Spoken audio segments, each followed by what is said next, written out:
Good morning বন্ধুরা। যদিও সবার জন্য এটা গুড নয়। আজকে পুরো কলকাতা জল মানে জলে থই থই করছে। তো এরকম অবস্থায় অনেকেরই খুব কষ্ট হচ্ছে, বেশিরভাগই খুব কষ্ট হচ্ছে সবার জীবনযাত্রাটা। তো এই অবস্থাতে সব থেকে কষ্ট যাদের হয় সেটা হচ্ছে এই মানে পশু পাখিদের বেশি কষ্ট হয়, সাথে কুকুর বিড়াল এদের তো খুবই কষ্ট হয়।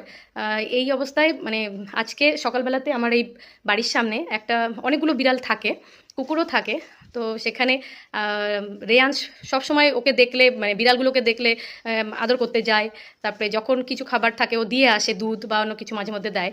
তো এই অবস্থায় আজকে বিড়ালটা জল যেহেতু হাঁটুর ওপরে, তো বিড়ালটা পুরো ভিজে গিয়েছে জলের মধ্যে পড়ে। তো বিড়ালটা এসে আমাদের জানালার সামনে এসে দেখছে, মানে ওকে যদি একটু জায়গা দেওয়া যায় ওরকমভাবে, ও দেখে মনে হচ্ছে যে ও চাইছে একটু জায়গা, আর মানে কাঁপছে।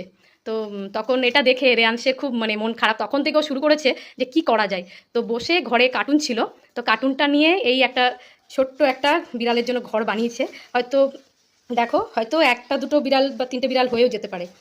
সাথে একটু দুধ নিয়ে যাচ্ছে, বিড়ালটাকে দুধ দেবে, এই ঘরটা দেবে যাতে বিড়ালটা আজকে একটুখানি আরাম পায়, এই আর কি।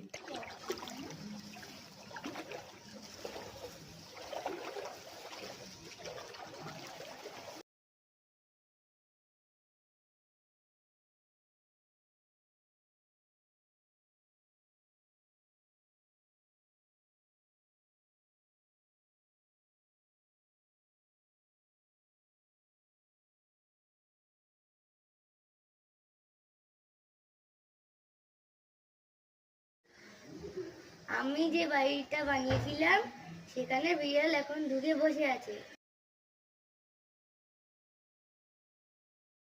Thank you so much.